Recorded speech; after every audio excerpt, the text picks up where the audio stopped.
খয়রাত দাও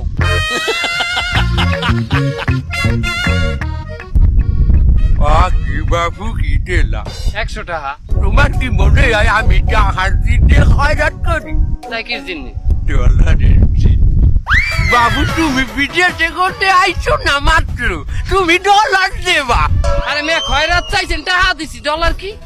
ওরে বাবা আমি যদি টাকাই খয়রাত নিতাম আমি যাইয়া নারায়ণগঞ্জে বইতাম এই 28 মধ্যে দিন যাইয়ে বইতাম আমি কি টাকা দিয়ে পোস্টিং নিয়ে এয়ারপোর্টে খয়রাত করতাম আরে টাকা দিয়ে পোস্টিং নিয়ে খয়রাত করা লাগে ওরে বাবা আমাকে খয়রাতি গো একটা সিন্ডিকেট আছে এয়ারপোর্টে খয়রাত করতে হলে টাকা পোস্ট নেওয়া লাগে বাবু ডলার দেও